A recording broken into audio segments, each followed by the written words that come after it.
Hoje, o STF inicia a discussão, veja bem, não é o julgamento, é a discussão, o debate sobre a prisão após a condenação em segunda instância. O Dias Toffoli, o presidente da corte, anunciou ontem que o julgamento será na quarta-feira que vem, que hoje vão falar os advogados, as partes vão falar hoje e vão debater sobre isso. E aí na semana que vem haverá o julgamento. Muita gente disse que o Dias Toffoli amarelou depois que o general Vilas Boas é um dos amigos do Bolsonaro, ele fez uma ameaça ao STF ontem e poucas horas depois o Dias Toffoli anunciou que a votação será na semana que vem. Não, o Toffoli não amarelou, isso já estava previsto e eu vou falar sobre isso já já. Mas antes, se você é Lula livre, se você é contra o Bolsonaro, inscreva-se no canal e curta o vídeo, isso ajuda muito. Inscrever no canal é um ato de resistência, se você for inscrito, chame um amigo, é um ato de resistência. Vamos chegar aqui a 100 mil pessoas, já somos quase 100 mil.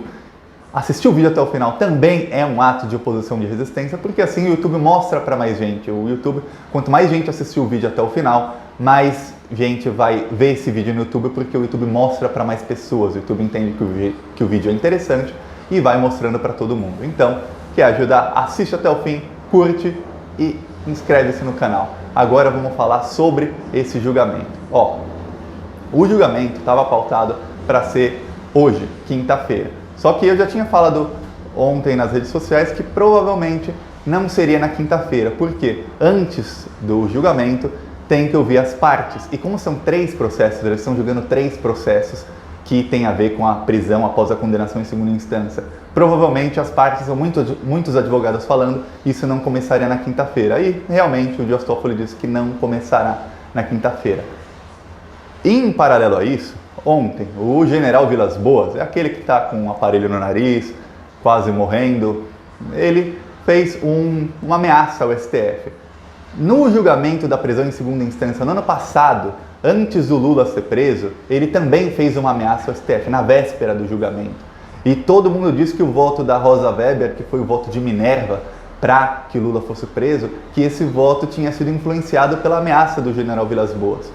Dessa vez, a ameaça dele, o tiro saiu pela culatra, o general Babão se ferrou, porque os ministros ficaram realmente irritados com ele. Novamente ele tenta pautar o STF, ele tenta influenciar uma decisão muito importante da corte. E o STF, na verdade, o que se diz assim no meio jurídico é que o STF não está julgando a prisão em segunda instância, o STF está julgando a si mesmo, o STF está julgando se eles têm coragem de fazer a Constituição diz, é cláusula pétrea, ou seja, não pode ser mudada por PEC, não pode ser mudada por projeto de lei, por nada. Só fazendo uma nova Constituinte e mudando a Constituição inteira para mudar isso. E a Constituição diz que o réu só é culpado após o trânsito em julgado, ou seja, só pode ser considerado culpado, só pode ser preso quando não houver mais recursos. E se ele foi condenado na segunda instância, não transitou em julgado. Por quê? Porque o julgamento não acabou, ainda cabem recursos. Se cabem recursos, ainda está sendo julgado. Então o réu não pode ser considerado culpado, não pode ser preso. Um pouquinho antes do general Vilas Boas fazer essa ameaça, o Olavo de Carvalho e a olavista dos bolsonaristas começaram a falar, a pregar uma nova ditadura, a pregar um AI-5, né, o ato institucional número 5, que foi assim quando a ditadura militar realmente endureceu as regras, censura, fechar o Congresso, fechar o STF, fechar tudo. Eles começaram a pregar isso. Quem começou isso tudo foi o Olavo de Carvalho, que é o guru do Bolsonaro, ele é o guru dos filhos dele. Os filhos dele estudaram com o Olavo de Carvalho, eles têm o Olavo de Carvalho como ídolo. E aí, ontem de manhã, 3 ministros do STF foram se encontrar com o Bolsonaro. Muita gente disse, o que eles foram falar com o Bolsonaro? Muita gente começou com teorias da conspiração, o que eles foram acordar com o Bolsonaro. Foi o Dias Toffoli, que é o presidente do STF, foi o Gilmar Mendes e foi o Alexandre de Moraes. Eles não foram fazer nenhum acordo com o Bolsonaro. Pelo contrário, eles foram reclamar, eles foram protestar, eles foram enquadrar o Bolsonaro, dizendo que é isso que o seu guru, o cara que está indicando o ministro, o Olavo de Carvalho, ele indicou o ministro da Educação, ele indicou outros ministros, então ele é uma pessoa importante para o Bolsonaro e para o governo, ele é o guru do governo.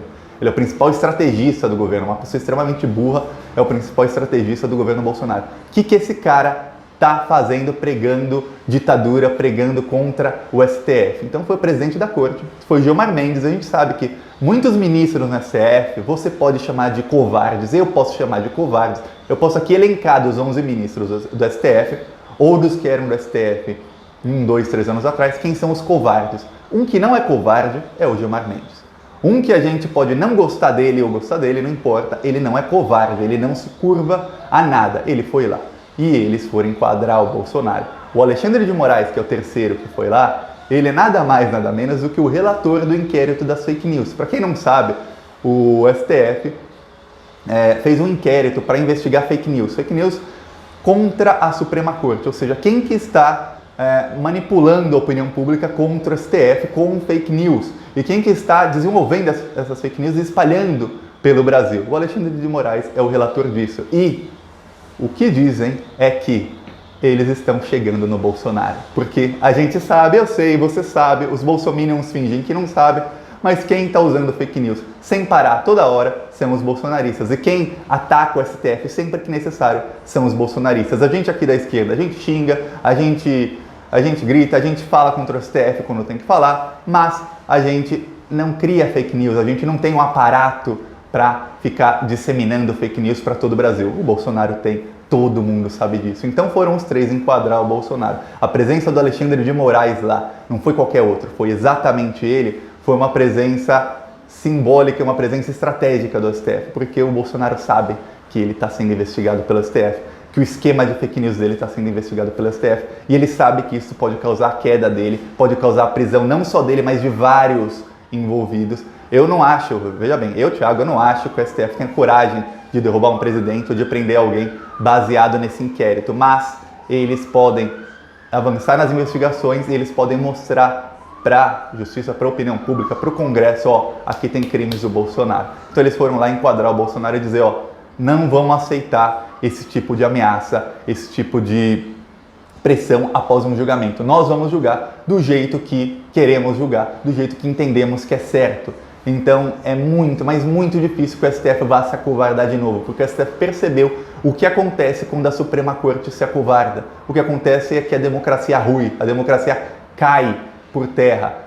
O STF, sempre que se acovarda, ou a gente tem um golpe de Estado, ou a gente teve um impeachment que foi um golpe contra a Dilma, a gente tem a prisão política do Lula, que hoje todo mundo sabe que é inocente, hoje todo mundo sabe que foram cometidos vários crimes para investigá-lo e para julgá-lo, todo mundo sabe disso, então o STF não vai se acovardar. E o que dizem é que depois da nova ameaça do general Babão, do general lá moribundo, o que acontece é que ministros, inclusive ministros que tinham o entendimento de que, vou votar contra o Lula, vou votar para que a prisão seja após a segunda instância, eles estão mudando de opinião, eles estão querendo fazer valer a Constituição.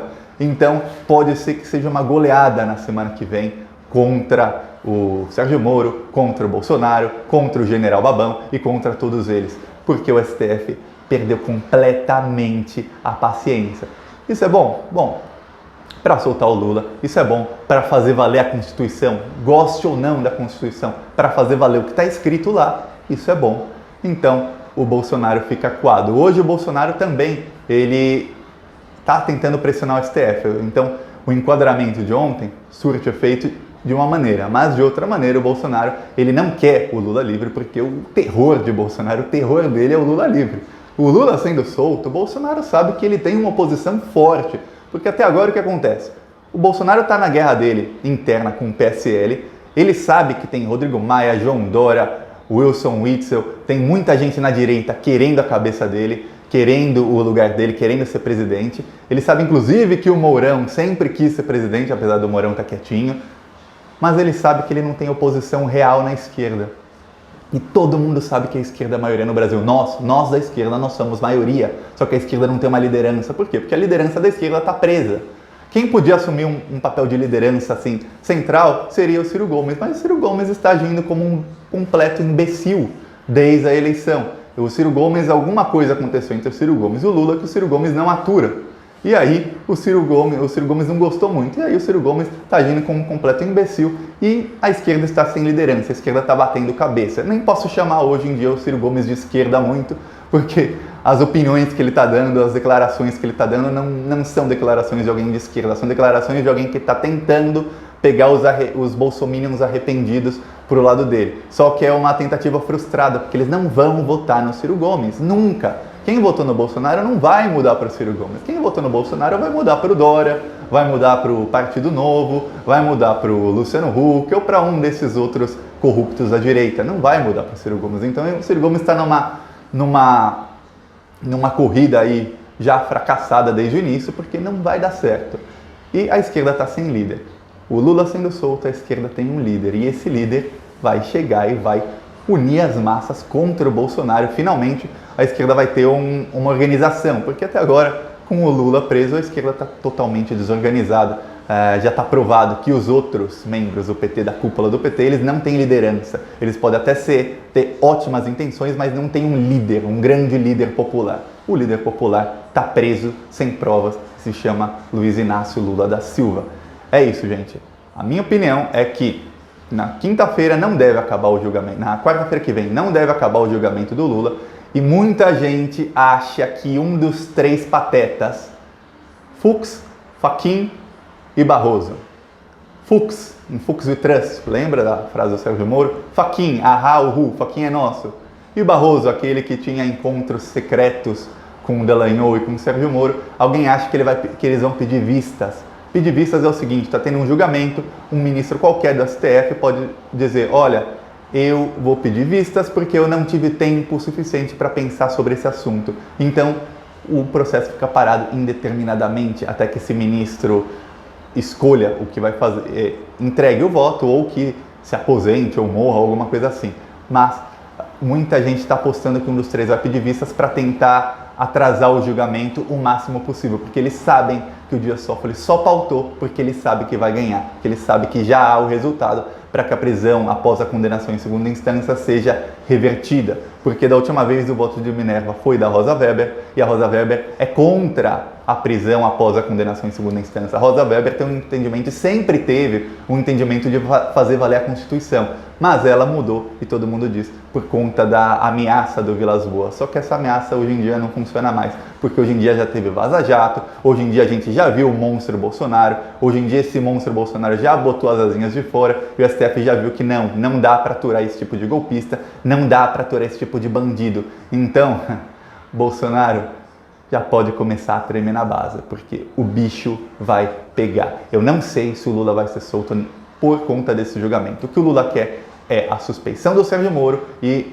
a anulação dos processos em que o Sérgio Moro participou, ou seja, do triplex, do sítio de Atibaia, e assim as condenações do Lula serão anuladas e o Lula será solto do jeito que tem que ser, saindo pela porta da frente, inocente. É isso que o Lula quer, é isso que a esquerda quer, é isso que seria o justo. Num país justo, isso já teria acontecido muito antes. Num país justo, o Lula não estaria nem preso, mas num país um pouco justo, isso teria acontecido logo depois da primeira Vaza Jato.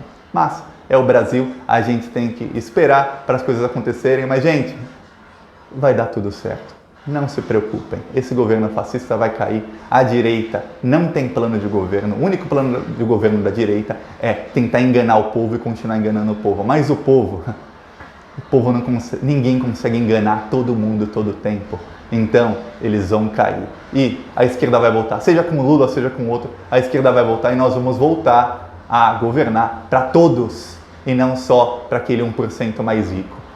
É isso, gente. Gostou do vídeo? Curte, compartilha, se inscreve no canal e obrigado por assistir até o fim.